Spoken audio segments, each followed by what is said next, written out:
Good morning, everybody. Welcome back to the Pulp Blotter on 22 Panels, where Mark was in the middle of saying something off the air, and we decided to put it on the air. What was that, Mark? It was funny. We were talking about uh the Choosing continual books. sort of like back and forth we've had about what we're going to read and what we should talk about, and it kind of struck me while I was reading, because I think the last three we had the Rocketeer, we had the Batman, whatever it was called, The first night First Night or whatever it was was, it first night and then or yeah, whatever. but it's like it's really funny when we start talking about this kind of I mean, because pulp really isn't even a genre. It's more of like No, a I mean it refers to sense all, of things that the it dime all, novels, yeah, it right? always comes back to this like 30s thing. Right. I mean, and I was thinking back about some of the other stuff we read, and I was thinking back to like this all started with doing Ms. Tree, Hmm. which is one of my favorites. It's And great.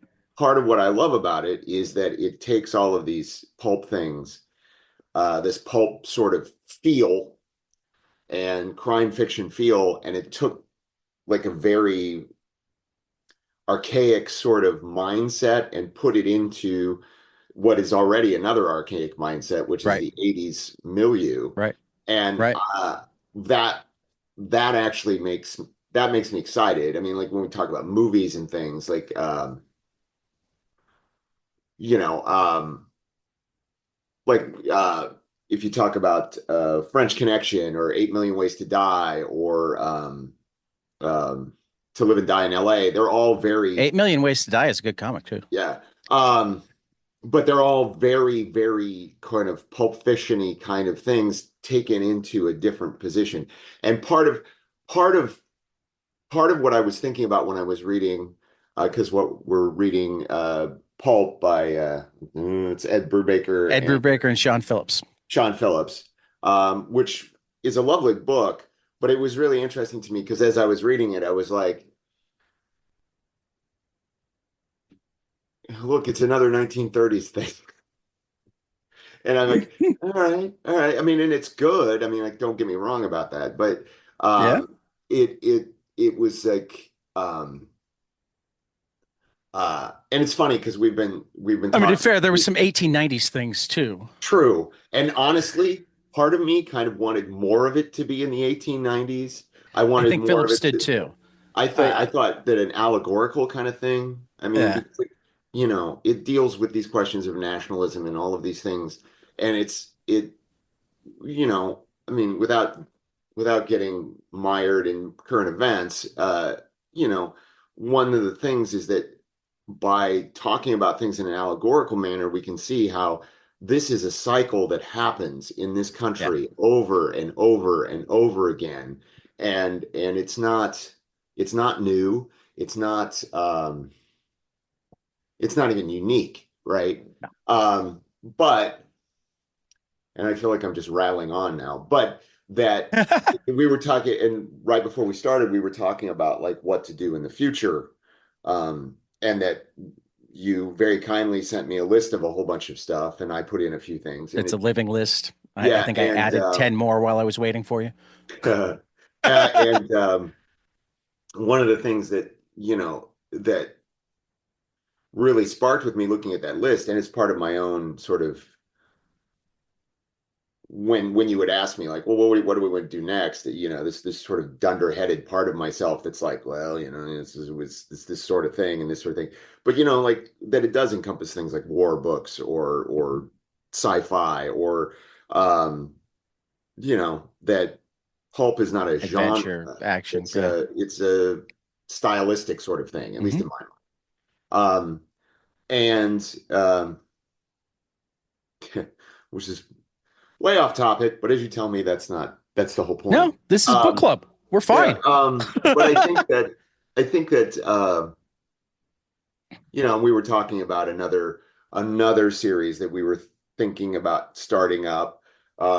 That actually, if you really break it down, could possibly fall into this whole pulp sort of It stylistic. absolutely could. I mean, you can name it. We were talking about going through Kirby's Fourth World, And as I think about what I know of it and what I know of Kirby, it's in some ways to Pulp what um like Raiders of the Lost Ark was supposed to be to Pulp.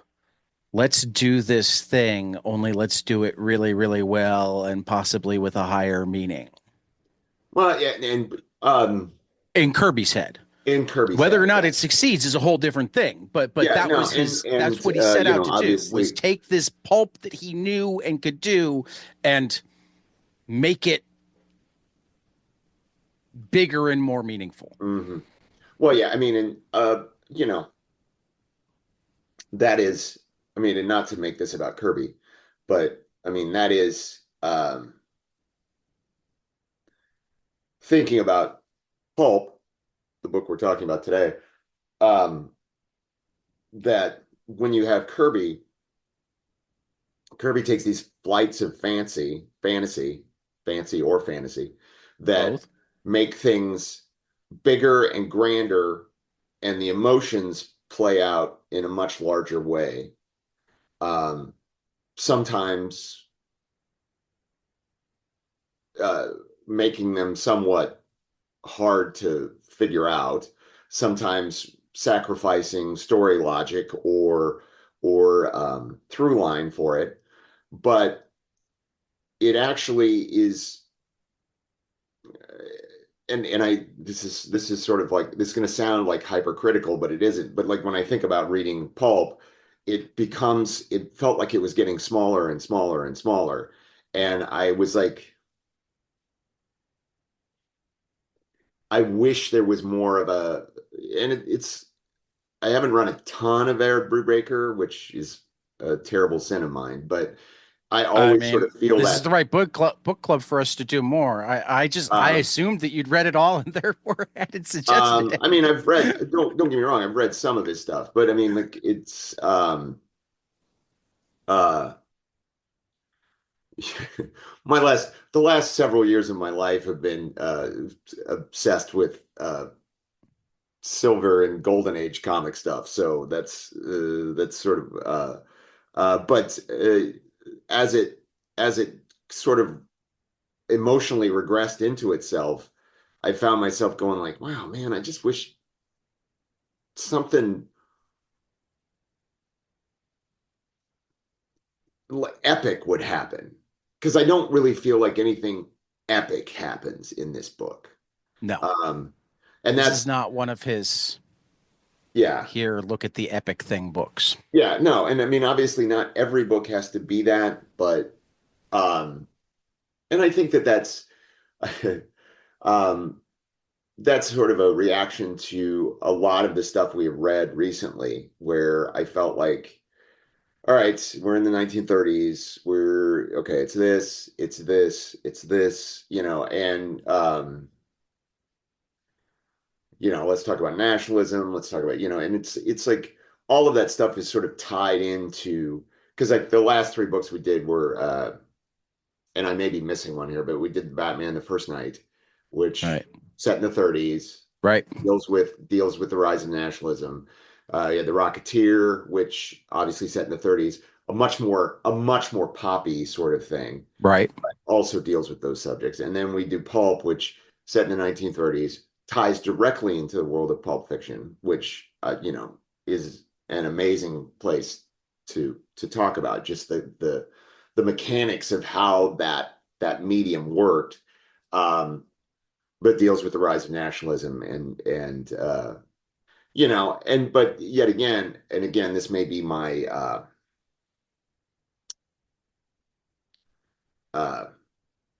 non-deep dive version of Ed Brubaker. It comes down to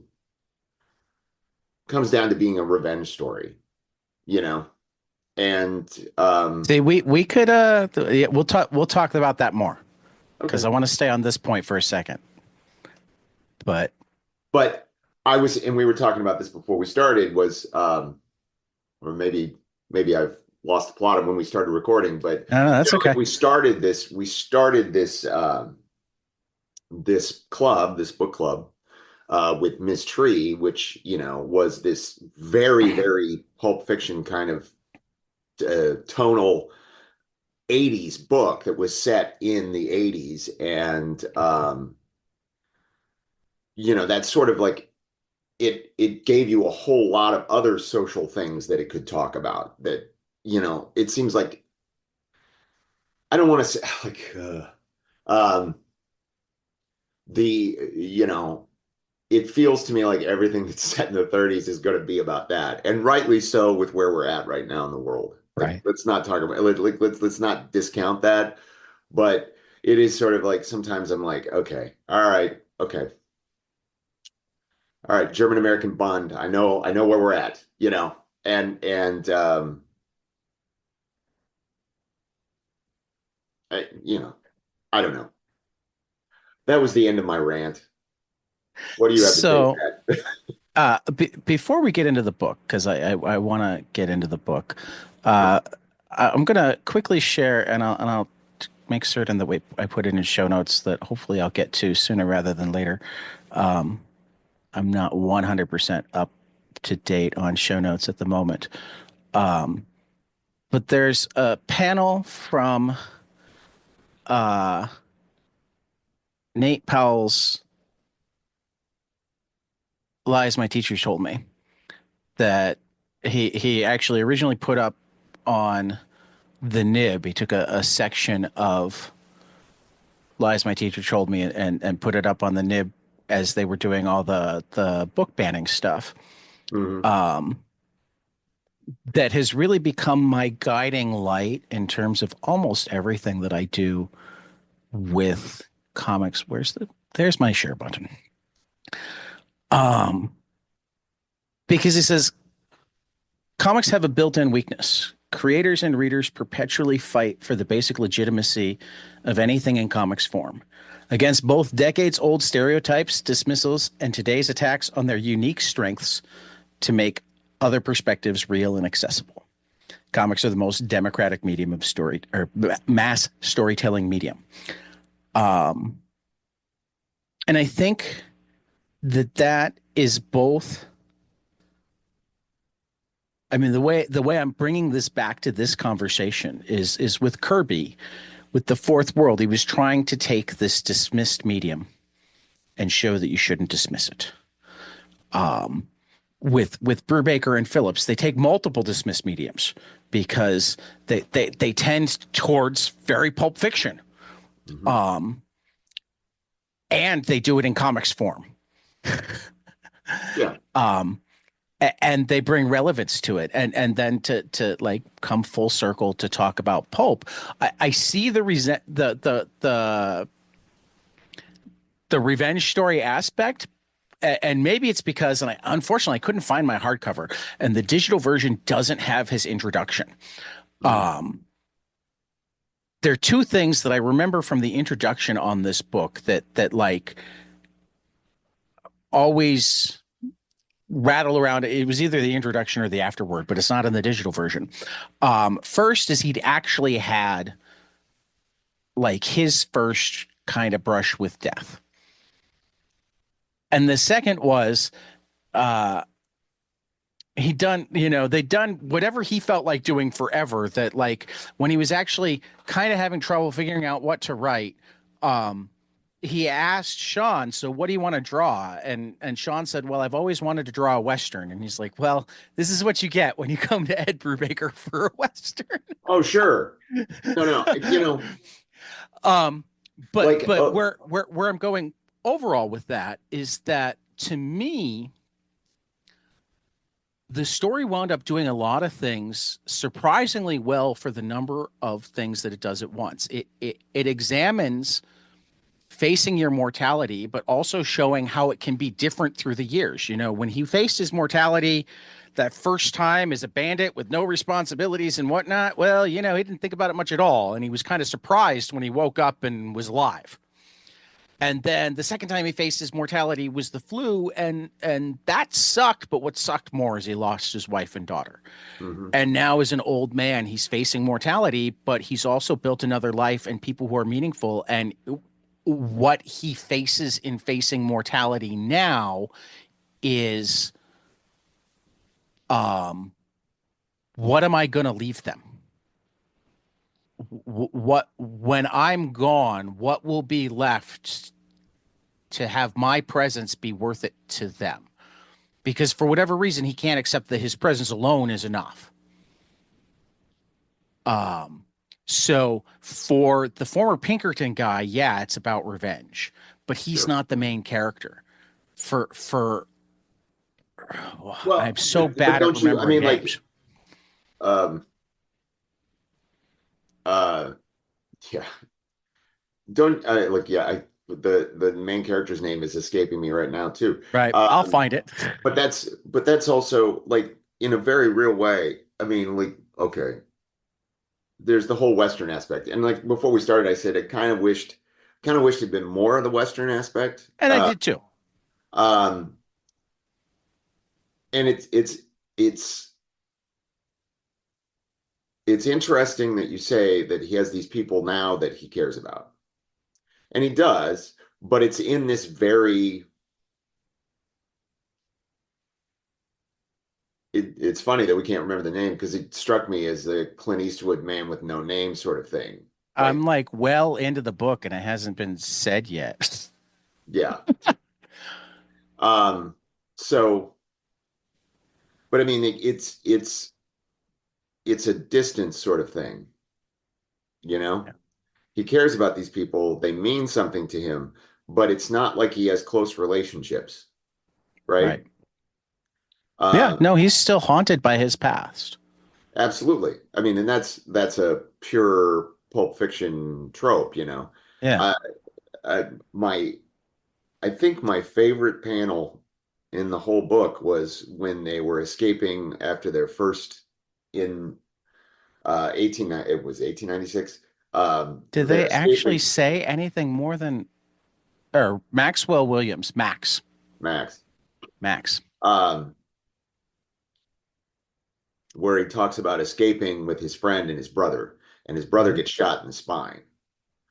And he says, I assumed he died quickly, but I don't know. Right. And it's like that kind of dismissal of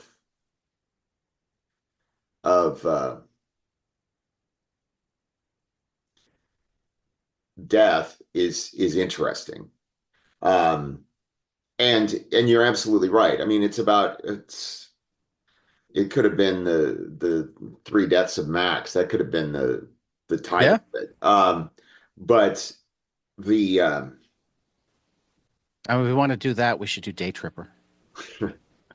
That's such a good book. um, but like what I would he you know here's this man who has a particular set of skills. They may be dulled and they may be worked Okay, out for a by second there, I age. thought you were going into the whole uh, uh, They're a Liam particular set of skills. Neeson. I want you to listen carefully. I have a particular set of skills.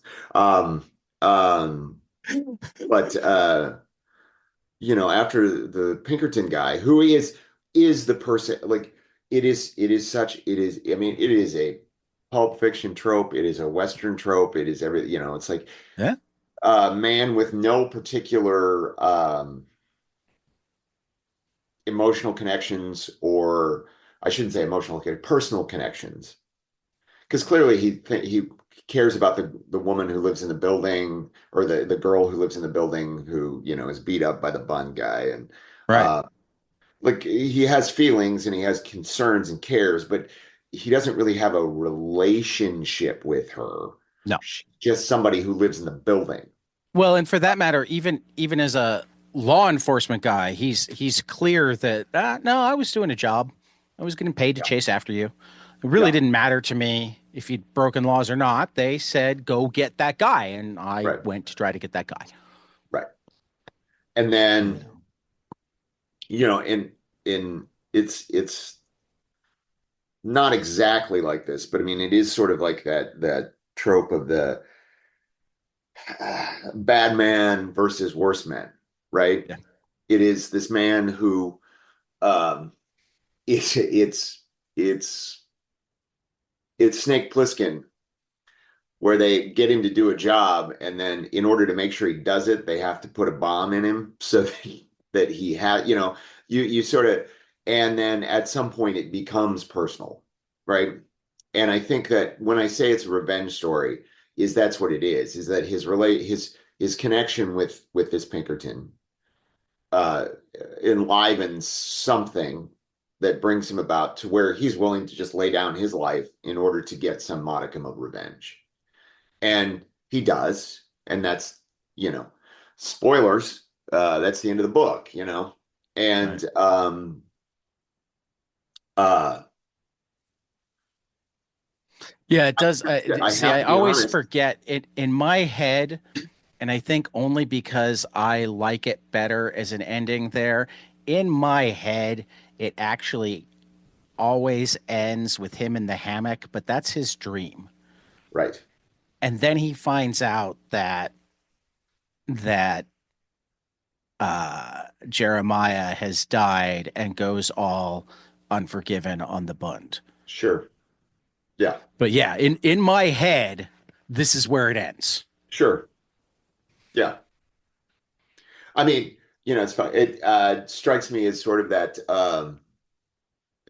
when we had that one podcast where we talked about Asterios polyp, and Which there's we need to get back to those. I the miss the those. the uh the meteorite or whatever coming down on the house, and we had this whole, there was like half of us thought, well, yeah, I killed everybody, and the other half was like, well, no, that was, and it's like there's a whole thing there, and it's sort of like when you watch, there's the people who watch um, Minority Report, and they think that the whole ending, where there's a happy ending, is the imagination when he's put into that prison where they feed you positive energy or whatever it is. Uh, all of those things, like um, in general, I mean, I like to take things by face value. This is what they're showing me, and this is what it is. Um, Obviously, sometimes, you can play around with the form, but I, all of that is sort of like neither here nor there. Um, there was this part of me that was like the whole conversation, like this stuff, and maybe it's because of my own work, but when his publisher is like, "Oh yeah, we're firing you. We're going to take your character and give it to somebody else who'll This work kid, cheaper." Like like that, I wanted to have more my of my that. my boss's cousin, Yeah, no less. exactly. Right. Which, Stanley, anybody? cousin, yes. But that like that whole thing, I was like, well, wait a minute, what about that? Why, like he's essentially writing his life story, and they gave it to somebody else. Right. Like, and then that just sort of like, and I realized thematically that they like he does get to write the ending of his life story, obviously. Right. But um and Oh that yeah, there's a whole other story there sure. But that it winds up also is not like, happening because he goes all unforgiven on the Bund. yeah, I mean, and it's like, I don't know. I like, I would have, I wanted to see, That's the I don't know. danger, I think, of any time you write a story where you put so many elements into it, because there's so Sure. many elements in this, you know. Yeah. I mean, he clearly has a very strong relationship with, is it Rosa? Yeah, Rosa. Yeah. Um, and like there's the throwaway that their relationship started because he was the only one that could speak Spanish to her. That she was looked Well, at as less, you and know, yet he doesn't there's seem to the really like, we don't get to see, does he share much with her? Is he I mean, it's not clear how much he shares with her, but she got him sober. He sure? does say that. Yeah. You know, I mean, he's the prototypical old. I mean, in this case, veteran of the West, but like Yeah. I World mean, like, War look, One, if you, World War Two, the silent men don't talk about their feelings. oh yeah. Um, But when she says she wants to go out and she seems to know how to comfort him, he's all upset, oh, I lost the money. And she's sitting there going, no, we're okay, Max. We'll be all right. Um, I mean, they have a very domestic. I mean, and this is where Sean does some heavy lifting. Sure. You can see the warmth between them. Sure. Even though you can feel his distance because like this, the whole like. I mean, the story that I would equally love to hear is the story of him settling down as a farmer Sure. because it kind of seems like he did actually find this other life and have real feelings and real connection and whatnot and lost it all to the Spanish flu. Sure. No, yeah, I Um, mean, like, look, this is like, there are a thousand stories that could be told about yeah, Max. there's thousands, thousands. But I mean, Yeah. like, it's like I think that Max represents a certain breed of um man that I mean, like, I think that in our modern age, we're quick to assign some sort of moral implications to that. And I think that that's not I don't find that appropriate. Like, Right. I mean, like my grandfather, my father were not effusive people, but you know, they weren't terrible people and they weren't monsters and but sometimes it's just like you endure and you move forward. And um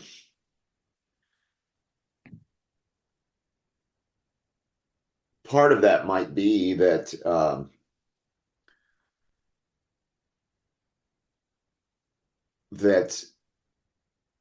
when you endure, and this is sort of assigning a moral value to it, but as you endure and move forward, perhaps you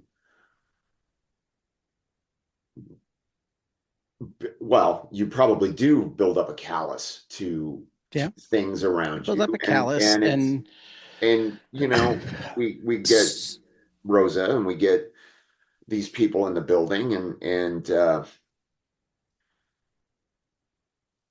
it feels like they are part of his life and they are something that he has concerns and thoughts about. But I don't know. I mean, like, it seems like he is a very well, I mean, I think you're hitting upon um,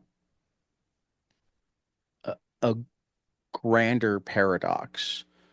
Um, Another place that it's represented here is like, and the reason there's so many pulp that's made by or that are centered on a character, and there's tons of it, is twofold. As a creator, he brings up Howard and the fact that Conan didn't just stay the same age. He oh wrote sure.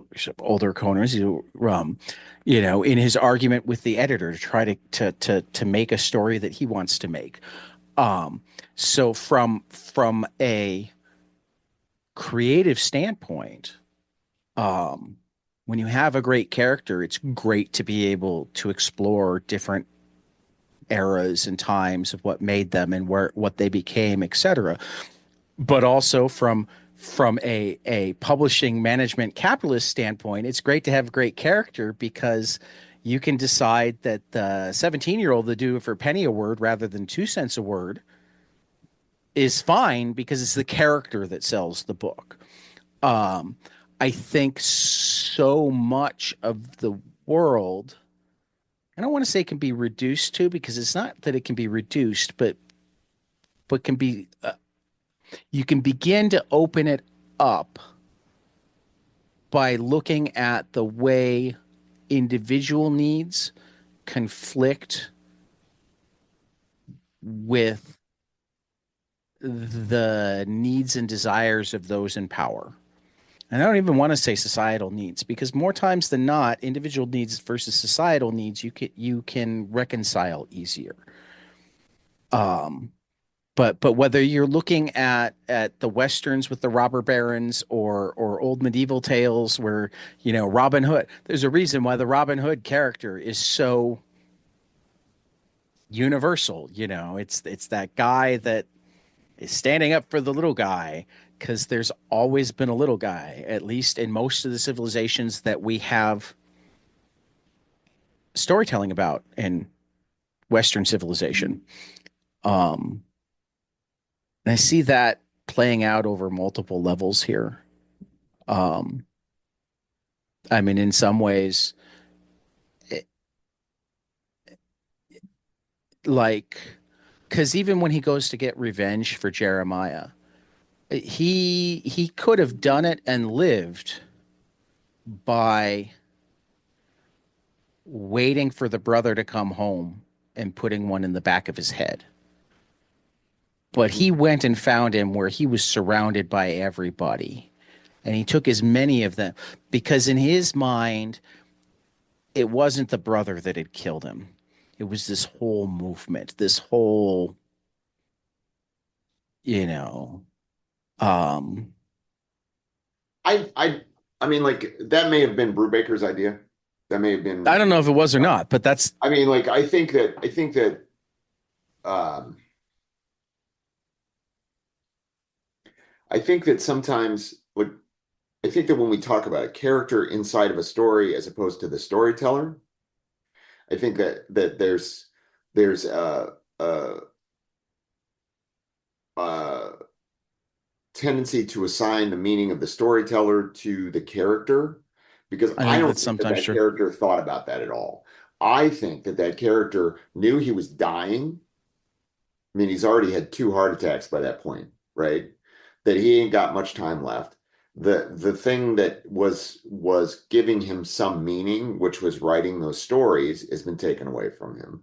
And he was angry, right? He's angry about this.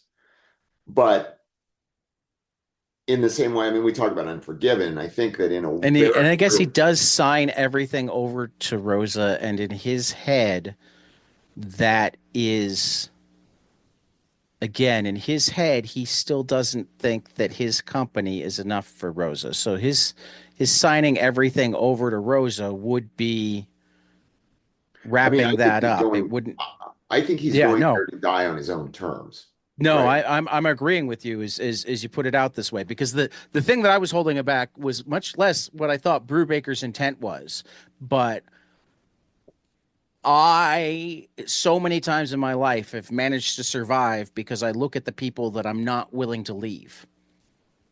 Um, so I was putting my own intent Sure. on him and just I thinking mean, that if he could see any way to die with Rosa rather than away from her, that he was going to do that. But you're right. I think in his mind he took care of Rosa by signing over the house and the money.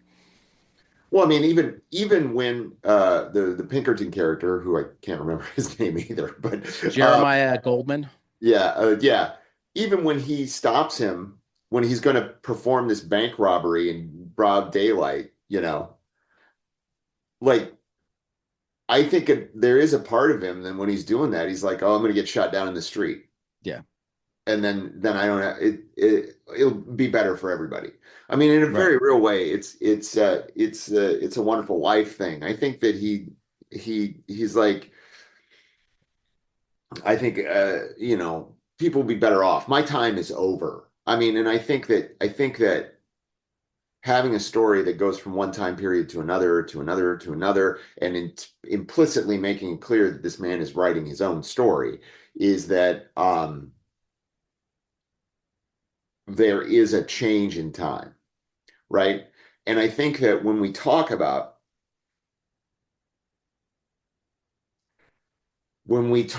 things like nationalism, right?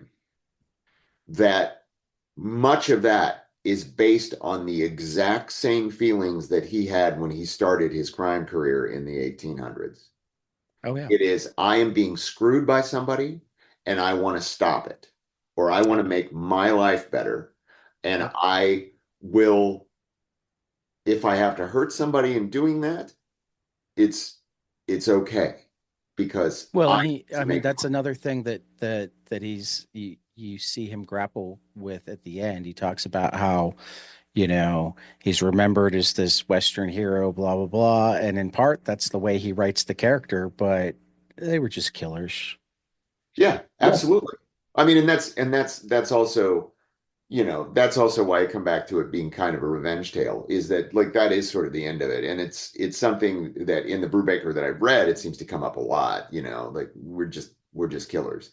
And that's a very pessimistic way of looking at it, but it's also a very, very, very Pulp Fiction way of looking at it, that they're like over and over in Pulp Fiction, there are characters that you encounter who are, I am a killer. I am an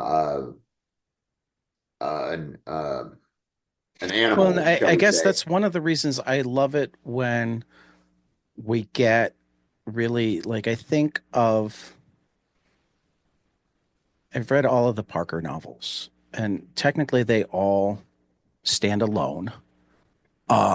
But if you read them all, you get a sense of Parker going from I mean, unfortunately, I mean, the one thing I'd like that we don't have is how he got to that point where he decided that he was completely transactional. This was the life I was going to lead, where like for X amount of time I was, all that mattered was the score, getting the money, and then I had the money to go off and do whatever pleasurable thing I wanted to do. And then I went back for the next score. But over time, you see him, even as he will think differently, start to develop some relationships with people he works with regularly, have a woman that might as well be his wife, that um so I mean that's what always becomes fascinating to me is because I think there are people that think of themselves as just killers or just thieves or whatever, but my question is how did they get there, and how do they stay there? Because I don't think the world really actually is built well to help them feel like staying there is right. Well, you're right. You're right. But, most of the time these characters don't exist in the real world. That's They true. exist in the world of these pulp creations, right? Like if we think about Max and his what was it, the red Red bandit or River whatever it was the name of the character, Kid, the Red Kid, or yeah, Red River Kid, Red River Kid. which was Um, really the Red Rock Kid in real life. He didn't change it very much. but how much like that's his memory in this false reality that he's created, right? So in a way, like I often feel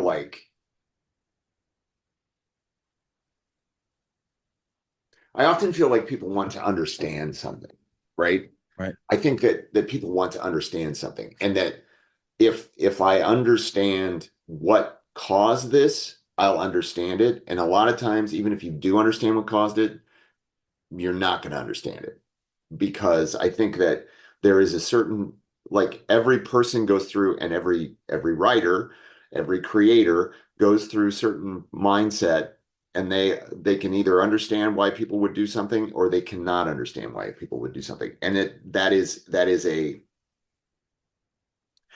universal.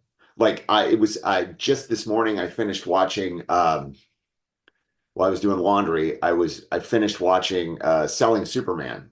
It's a four episode documentary series about the family in Michigan, uh, who the father was like a hoarder and had, I don't know, $23 million worth of comics in their house, right? And now they're selling it off. And near the end of it, it gets kind of, to me, it got bogged down in like, what do these characters mean? And blah, blah, blah. And it's like every like especially when you're dealing with those corporate characters, and when we talk about the Red River Kid, it's clearly a corporate character because they take it Hmm. literally. Right. Those characters, like everybody thinks their version of that character is the The version. the version. And the thing is that whenever you're dealing with a character like that, unless you know, when we talk about Parker, unless one person writes that character Right. in perpetuity and no one else does, I don't think that and that Yeah, I doesn't mean, even when it's only one, there's a difference between Mickey Splain's Mike Hammer and Max Allan Collins' Mike Hammer. absolutely. And there's actually, I mean, like the one thing you can say is there's a difference. I think there's a difference between uh uh Jesus Christ, who wrote the Parker novels? Richard Stark, Starks, Donald Westlake. Yeah. Darnell Wesley. Right. There's a And difference the between Darwin Westlake's Cook. Parker and Darwin Cook's Parker. Though there's way less different. I mean, I I have mean, become obsessed with looking at the variations of Park. There's way less. I think Darwin captured the essence way better than any of the movies have, which is why he got to oh, keep the name. And the some of the movies are very good. They're just sure, not quite Parker. sure. No, no, no. I think that he's close. I mean, he's definitely close. I mean, don't get me wrong. I'm not saying it sucks or anything like that because I love those graphic novels. But I mean, but I it actually is took the first one and read them side by side, and he really did almost exclusively use Stark's words and just pair out the parts that he could tell through picture, which is a yes. talent because that's not an easy thing to do. It's not an easy thing to do. It's also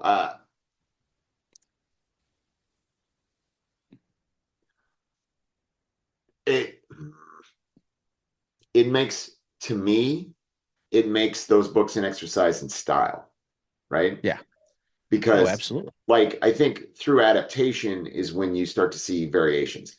I'm not arguing with you, but I do think there are subtle changes. There are There things that absolutely it are. focuses on that Hmm. Westlake didn't. Hmm. But that's sort of Particularly in the later three.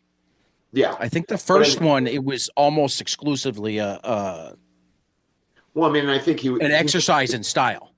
I think that Is Darwin knew, like, I know he didn't know he was dying, but maybe he right. did. But I mean, I think he knew that he wasn't going to be able to do all of the books. So, But also both Westlake and the family are very protective of the character. sure.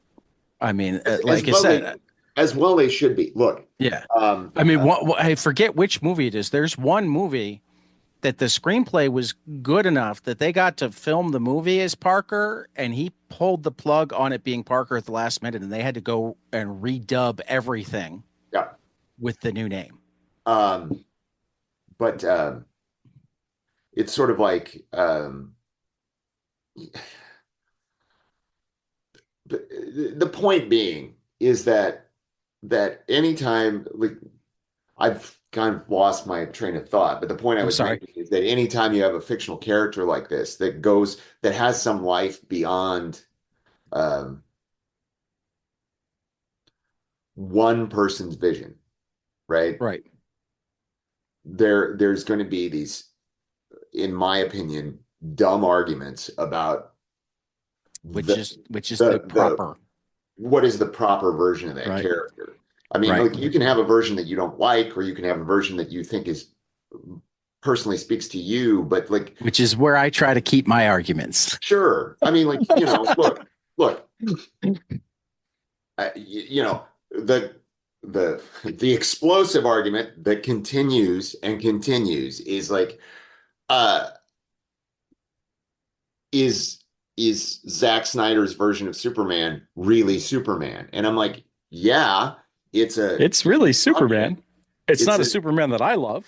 well, I mean, and it's not what maybe I would written, but Right. like there is like to say that that's Though, a lot of people liked it, and in hindsight, and I keep meaning to try to watch it again because in hindsight, I realized that the thing that, and this is going to sound so dumb, the, well, that sounds and dumb. Also, I was the first time I watched it was in a drive-in, and I had my kids. So obviously, I had my kids and friends of theirs. So like I had 4 10-year olds and a 12-year-old. Um, but they kept teasing the John Williams Superman theme, and it never came, and that just drove me up the wall. Well, I mean, like, look, So I need to be able to watch it again with now that I know that that's going to happen, where I just dismiss it, where I don't let it build me to something. but they can look. Um, I use that as an example of how sometimes it's the littlest things well, yeah, but it's that can also wind like up really it's messing with fans. it's this corporate mentality of like, oh, we have to, like that. I'm not. I look. I find really interesting things in all of those Snyderverse DC movies. I think that there are really interesting conversations to have. I think there are really interesting interpretations of the character. I know everybody, there's lots of people that hate it, but I think that the dichotomy between like the simple choice, in my opinion, to make Batman the villain of Batman versus Superman for at least the first half of the movie is really interesting. And the mentality that he Okay, uh, that's the first time I've heard that, and now I actually want to kind of go watch that movie. I've never seen it and before. the mentality that Bruce Wayne and Batman shows in that first half of that movie is uh, xenophobic and could be read as nationalism, and that is super interesting. But if you keep trying to say, "Oh, he's saying that this character is good and right," that's that's not what that movie is saying, and that Right. there's all sorts of there are all sorts of things that are interesting. I'm not saying that I think it's perfect. I'm not saying that I think it's the greatest thing ever. I'm not willing to go on the internet and scream at people about it, but I do find it interesting. And I think that those kind of choices, um, well, this is getting a long way from what we were talking about, but Not really. I think that people want to and I think that our modern world with digital media and everything in a moment's notice, and like with the AI crap, where it's like, oh, I'll make this look like I want it to look, and blah, blah, like everything is like I should get the the media and the content that I want to the exclusion of all else. And if somebody else says they don't like it, then I'm going to take that personally. And it's like, man, And look, see that last part, I see it all the time, and that's the part that I like don't get at all. Because what should be beautiful about the modern media landscape is if Zack Snyder's Batman is your Batman, you have it. And if Adam West's Batman is Batman, you have it. And but and if that's part of the problem is that it's not enough to just have it. I got to have more of it. And it's got to be constantly fed to me, something quote unquote new. Because like look, I I love I love the Richard Donner Superman movie. I think it's beautiful. I think it's yeah, great. Um, it has some things I don't like about it, just like almost every other thing. But that when you have that, I don't I don't sit around all day thinking, God, if they'd only made more, or if Chris Reeve had been still alive to continue to make more. I I bought the Superman 78 comic books, and I think that they're all kind of awful. I Like haven't even looked at him yet. uh like I, uh if I can read a comic book in 5 minutes, I think it's a bad comic book. I don't automatically agree with you, because I often read Saga the first time in 5 minutes, but I very rarely read Saga only once. Well, yeah, I mean, like it's like okay, right.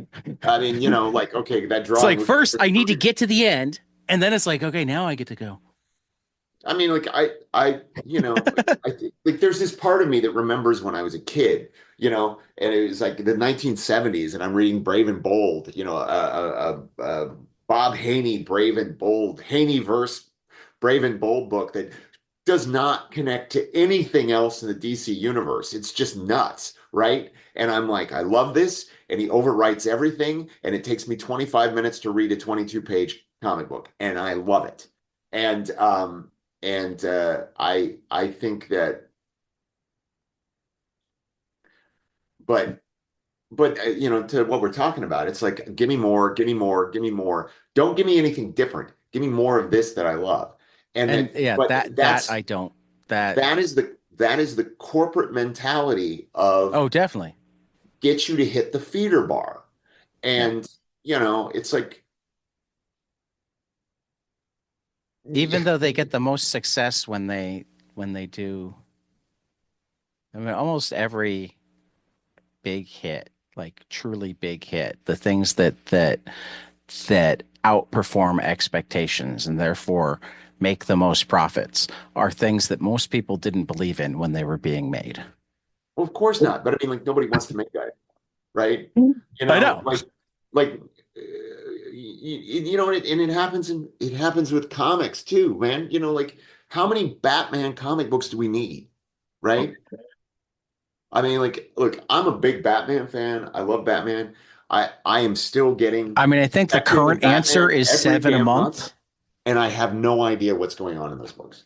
Yeah, I read them, and I'm I think like, the okay, answer whatever. currently is seven a month, and I think I read two of them, and they're both miniseries. I mean, and whatever. Like, and everybody, Yeah. if that's good, if you love that, great. And it's also like, I don't like what I just said may sound like sort of angry or whatever. It's not. No, It's I just mean, that's my mentality. And you know what? I buy Batman, I buy Detective, and I'm okay. The yeah. rest of them don't even exist as far as I'm concerned, right? See, and I am often the reverse. I'm very picky about when I buy Batman or Detective. Um, and relatively picky about when I buy a miniseries too. It's actually surprising that I have two Batman miniseries that I'm doing right now. It's the Mark Waid, Chris Samney, Batman and I am Robin, reading that though. It's which true. I Yeah, mean, it's Mark great. Waid and Chris Samney, I just But you know what? um, and then Feels the last completely, Halloween. completely out of continuity. It's like reading World's Finest, which I love, Hmm. which I suppose I should admit that that is a Batman book that I read. So I guess maybe I'm reading four right now, but whatever. Um, but you know what I love the most about World's Finest? Not in continuity. Not there. I don't care. I don't care what's going on in the rest of the world. I picked up Justice League Unlimited because I like Mark Waid and I like Hmm. that Well, writer. and that's actually what I try to encourage But most in people, particularly when they start getting upset that this isn't their whatever, is like, yeah, well, learn what your whatever is. And rather than expecting Batman to always be like that, love the Batman you like. When it's not Batman that you like, don't read it. When the guys that did Batman that you like are doing a miniseries, go buy that. I mean, Because what's going on now is clearly a Batman that somebody likes. or somebody much like, okay, I mean, it's just I like I mean, I would said. hope that at least the writer and artist like it. I would hope so too. But I mean, and the thing is like, I don't know. I'm also like, uh, and this kind of goes back to my love of Pulp Fiction, right? To get back to our subject matter, is like, Hey, I don't, Batman's Pulp Fiction. totally is. But I mean, the way DC is publishing it now isn't because, uh, like one of the, one of the, like, it's always got to be this goddamn thing that is tied into 50 other things, and that it's like, oh, and we're gonna change the character completely. And I'm like, no, you're not, because in 6 months you're gonna leave this book and some other writer is gonna come in and they're gonna be like, you know what, I want to bring Alfred back to life, and I want to, and it's like, okay, and it's all gonna be the same shit. And it's like, you know what? I almost love it better if you would just be like, okay, here's the game board. Tell the story you want to tell. You've got a Joker story you want to tell. Tell the Joker story, and then leave the book. Right? Four Mhm. issues of your Joker story, then leave the book. Then we'll bring in somebody else. They got a Riddler story. Great, have them do four issues of the Riddler For a story. long time, that was how Detective was being run. I know. I mean, like Yeah. I remember Yeah. in the, in the seven. I mean, like okay, look, 70s. No, I mean, even recently, Yeah, yeah. you know. Well, I mean, and you're absolutely right because it was, and sometimes I didn't like it, sometimes it did. That's great, but it's also like you know, like And and that's somebody's kind of also like, often what the miniseries are, yeah. is tell your Joker story. And we'll call it Batman versus the Joker or something more creative than that, But I mean, hopefully. I don't know. I mean, like it's just like I'm gonna upend the cart, and like I'm kind of like I think it was Tom King came in and he's like, okay, he's not a billionaire anymore, and I'm like, that doesn't matter. No, It's I don't think it no, no, no. Tom didn't take his money away. That was the I think that was Matt Rosenberg had his money go away. I don't even remember. I for Right. some reason I remembered it as Tom King. If Tom, I'm sorry if you Uh, do that. I But mean, I Matt's actually going to be on the show more or sooner. I'm talking to him this week, so I'll ask him, but I won't tell him that you hated that. like the reason I hated it is because it didn't do anything. Right. Like it's like, oh, he's not a billionaire anymore. He still has enough money to get whatever he needs at any given moment at any time. Like And or has it equipment. stockpiled somewhere in the It's like city. it's some like Yeah. just because I mean and like just because somebody has a problem with the word billionaire, they like this guy, guess what? Bruce Wayne doesn't exist.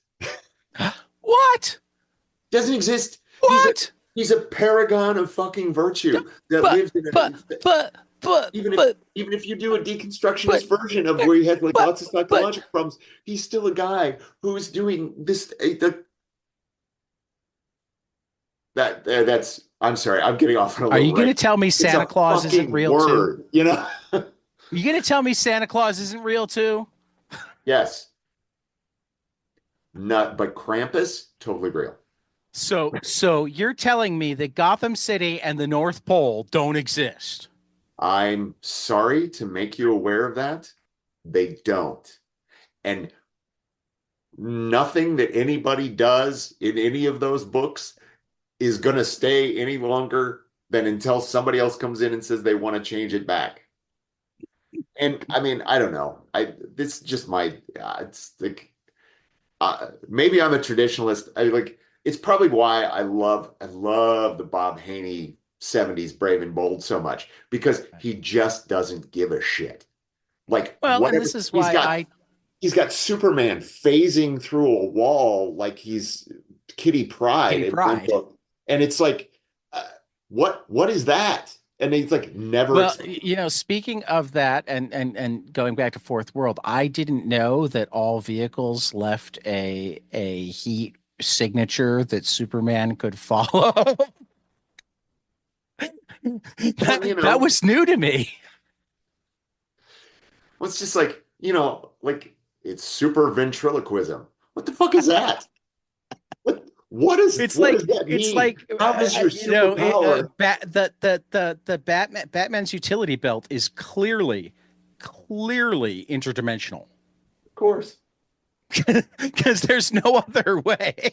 Especially in like the 70s and 80s when it just had those Right, little tiny right. like tube Oh, things. even the Batman 66 TV show, it has to be interdimensional. The bat spray that comes out of I always the shark loved spray. when they would do those, like Who's Who or the handbook of the Marvel Universe, and they would have those technical drawings about this Yeah. crap. And it was always Elliot Brown did all of those for Marvel. I don't know who did it for DC, but they always are like bending themselves over backwards to like try to explain how a fucking batarang can fit in one of those test tubes. And I'm like, it doesn't. Right. Just let it go. like this is like, and it's part of it, it's part of my love of, like the old pulp novels and stuff. They didn't give a shit about that stuff. Yeah, it is. It is actually the biggest difference between old pulp and new pulp is how much they care about whether or not it works. And I almost feel like Richard Stark was part of the bridge in there. It's clear that Westlake thought a lot about will this or won't this work. I mean, there was still a certain level of he always had the ridiculous mind for it, but also sometimes it didn't work, and it certainly wouldn't work if something unforeseen happened. Well, I mean, and the thing is like you can have, I think I'm like, and sometimes, like the realism of how a plan functions. I mean, that's fine, right? Right. But and certainly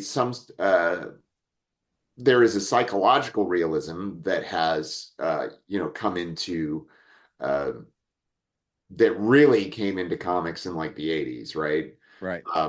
And that's all well and good. I don't like things change and we take, but like I was having this conversation with a friend of mine the other day, and we were talking about a specific this I'm opening a can of worms here. A specific a celebrity that I he was sort of complaining about something with their email newsletter, and I was like, I don't read anything about or by that person ever again because I just find them insufferable. Because like they're always angry about something that just is ridiculous to me, right? And Okay, you're gonna have to and it led into remember this. that so you can tell me off air because I don't want to bash him on air. Um, it reminded me of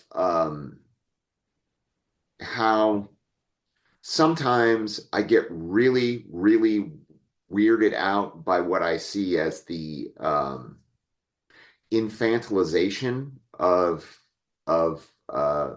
culture and specifically nerd culture, Yeah. where like when I was 10, uh, I didn't care. Like I'll admit that there were times when I was like, how does all that shit fit in that belt?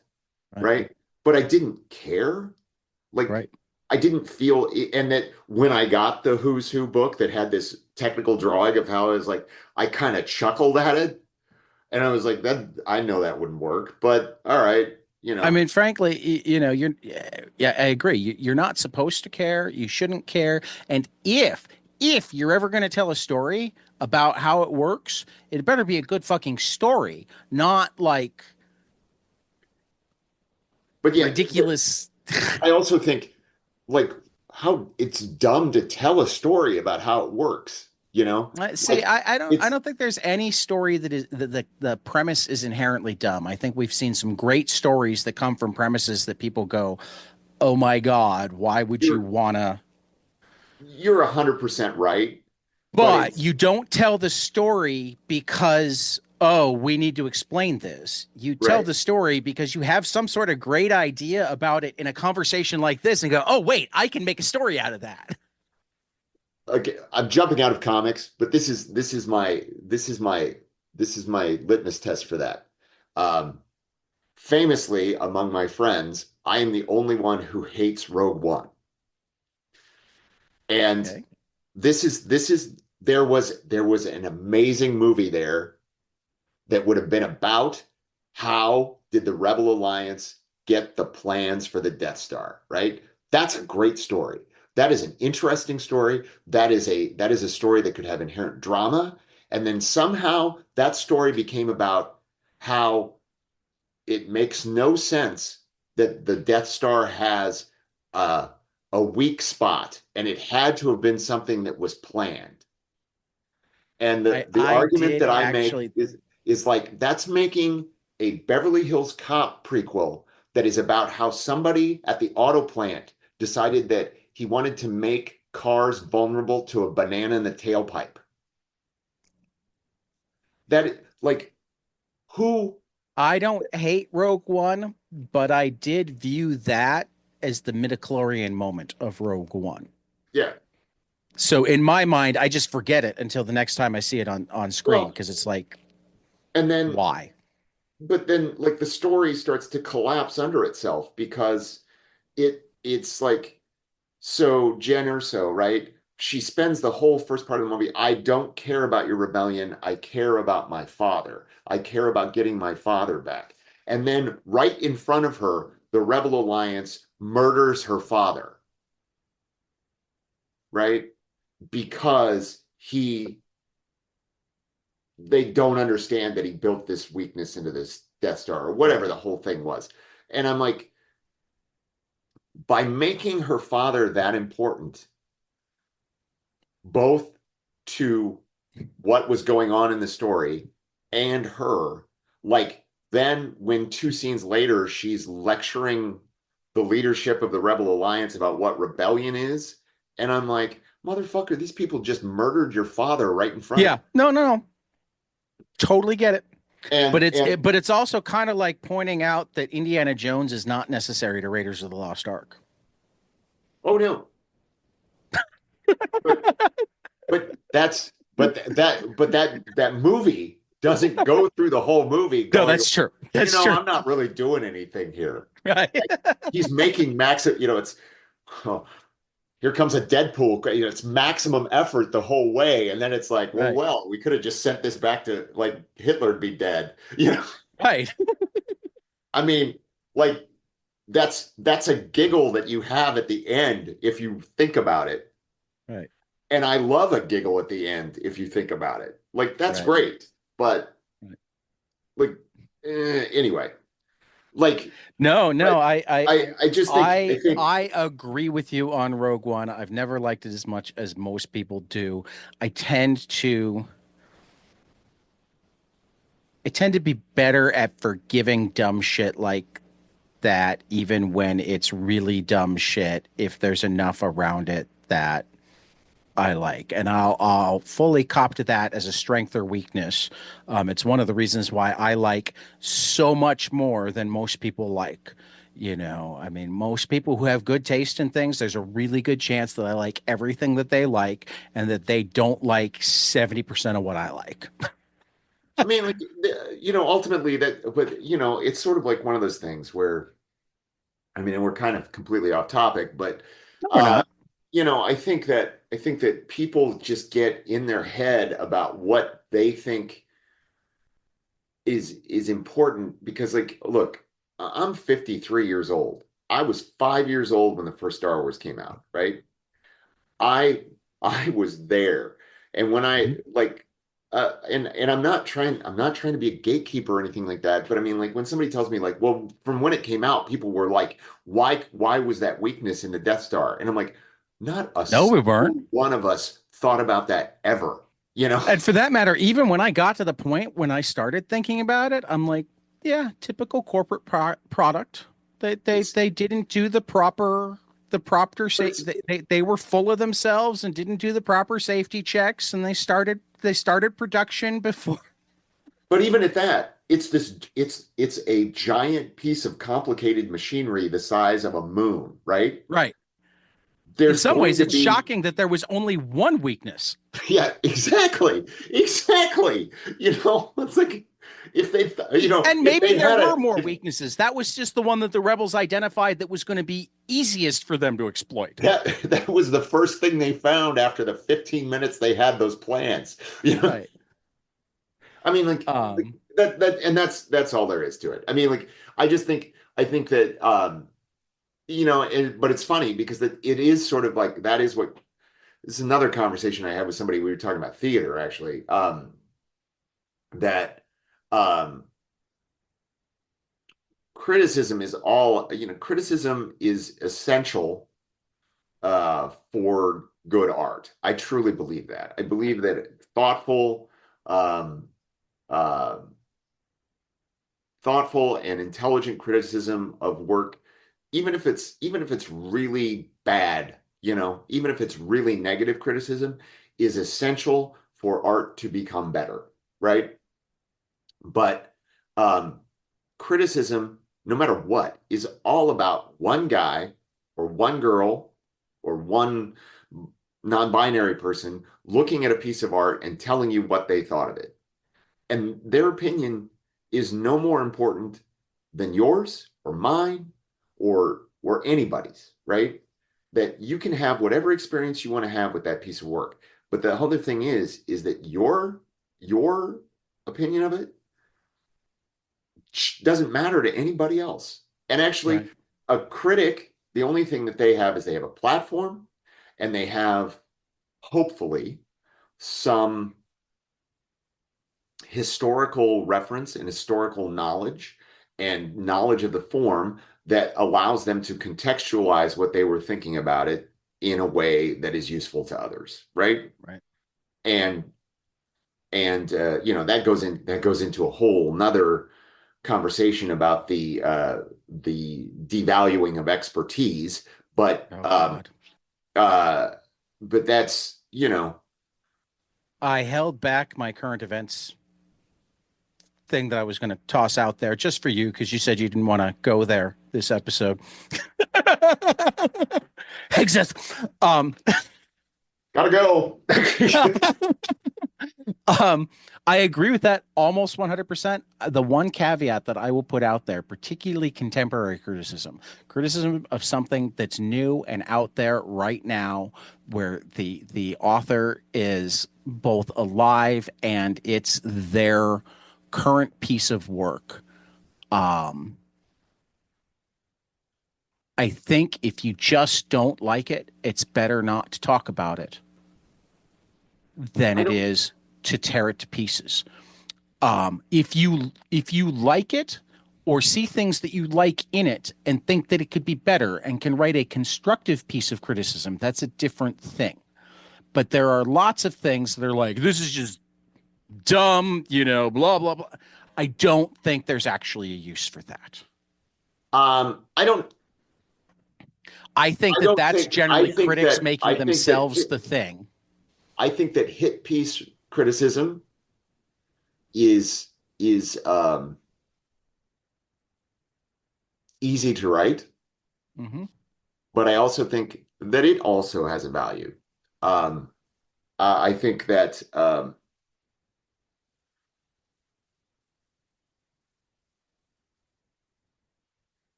I would invite you to go read Roger Ebert's review of "I Spit on Your Grave."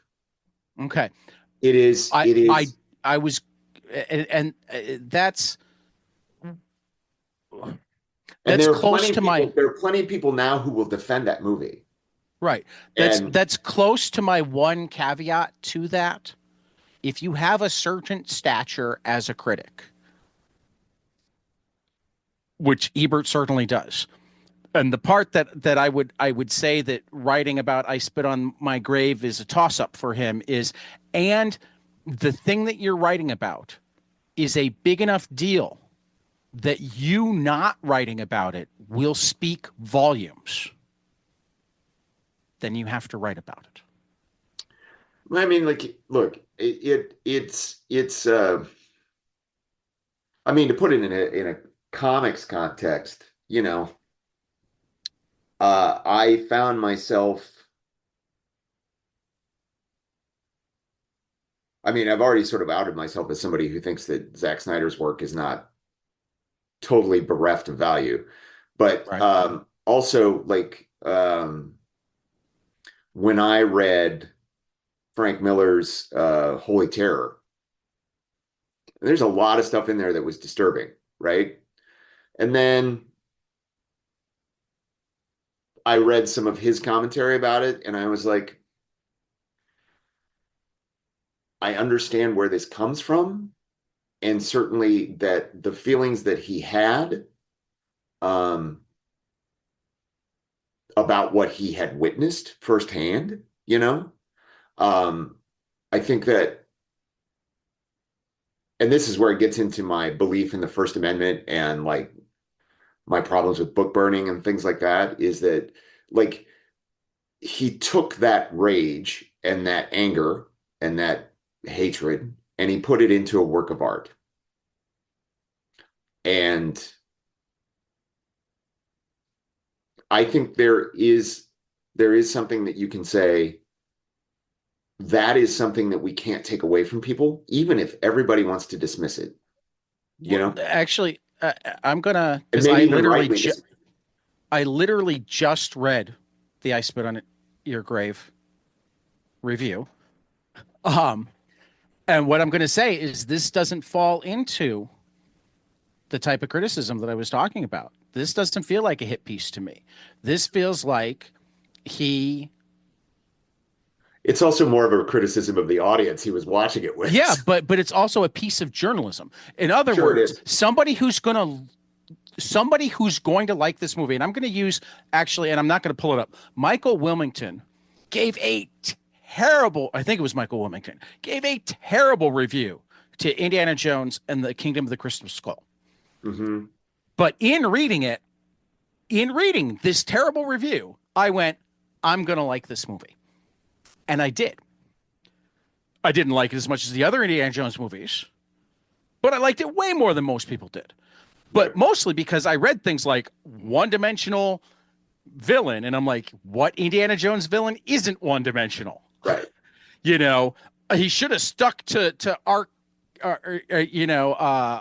the arcane rather than doing space aliens. Sci-fi. And I'm sitting there going, yes, but the '50s was about space aliens, not the occult. I mean, look, my one of my favorite Indiana Jones images of all time is in Crystal Skull. Yeah, And it's right after the refrigerator when yeah, he walks up and you see the mushroom cloud, and I'm like, this is exactly what this movie is. yeah, It is somebody who is not of this time, or who is aged into this time, suddenly right, confronting a world that's changing. right. Um, and Um, and quite honestly, like I think I think that the criticisms about that movie are um, kind like I hear a lot of things, and I think it's kind of ridiculous. I mean, I think in my own personal opinion, there's never been a bad Indiana Jones movie. I could rank right. them, and certainly Crystal Skull, Because the Skull Falls last for me, but like not by a ton. not by a ton. I mean, like Yeah, I will tell you, the bottom three of Indiana Jones movies for me are all really close. yeah, me too. Right to me, Raiders is way on top. Raiders is a perfect movie, in my opinion. Right, right. Last Crusade is significantly below Raiders, but higher than to me Temple of Doom. Or actually, no, I go Dial of Destiny, Temple of Doom, Crystal Skull, all kind of bunched in like the 7 to 8 range on a 10 scale. Yeah, I mean, like, Whereas, they're whereas all to yeah. me, um, Raiders is a perfect 10, and I I'd mean, give Last Crusade about an 8.5. I think For that matter, Raiders might Raiders is even a be the 10. 11. It Raiders might, actually, I could give Raiders an 11. I mean, like that's yeah, just a Raiders is movie where 11. everything that Raiders is the Spinal Tap, but it's one more. yeah. I mean, it's sort of like, could you have picked anything? Like, it's got the perfect screenplay. It's Mm-hmm. directed perfectly. The cast is Mm-hmm. perfect. Mm-hmm. Everything is great. It Mm-hmm. it it holds together in a narrative way. Like Mm-hmm. even people who are like Indy could not be there and it would turn out fine. Like, yeah, you're right, but that's not the point. Right. So yeah, but for me, Temple of Doom is about an 8, Okay. and Last Crusade is about 7. Um, and then Crystal Skull and Dial of Destiny are about 6.5s. Okay. So I mean, they're both on the upper level of the scale. I mean, like Right. anybody who says they hate one of these movies, I just don't trust them. I don't. Yeah. Yeah. But anyway, Um. that being But yeah, said, I actually do we have to we go. we got to wrap it because you got to Yeah, go be in a play or something. I I mean, gotta go be come in a on. play and I gotta go get You some like groceries. I work gotta for a clean the living. house. I mean, I do too, but I have my weekends free. Mark, it's always a blast. For the Pulp Blotter, this has been Mark Pracht, who is And I currently pick, let me pop that all three volumes of the Four Color Trilogy are now published and available for purchase. If you want to go to mark-pracht.com, Pracht, you can pick them up. There's a page where it's got links to purchase all in all of your favorite formats. and for how many more weeks are you appearing in? I have 4 more weekends of Glass Heart at City Lit Theater, where I am playing the Beast of Beauty and the Beast fame. Fantastic. See, I was about to say those things, but since you say them better, I just so uh Mark, we'll get into Fourth World for certain next month, and we'll figure out if we're gonna, what and if pulpy thing we're gonna do. These conversations are always fun because they go all over the place. I know that you get, oh, we got to stay on topic, but Well, I mean, it's just one of the that, reasons I love yeah, the book clubs is it gives me so much excuse to go off topic. When you're talking to a writer or whatnot, you want to stick to their work because you're trying to build their stuff up. You don't have to when it's somebody else's thing that was published a long time ago. Mark, always a blast for the Pulp Blotter thanks, Dad. book club on 22 panels. We will see you after the next page. Hey guys, this is Tyler from 22 Panels. I'm here to tell you all about our Patreon. If you enjoy this show, please consider donating to our Patreon to keep this show going. We have many different tiers, all different levels to help you decide what's right for you. Okay, so get on out there to patreon.com/22 Panels Podcast.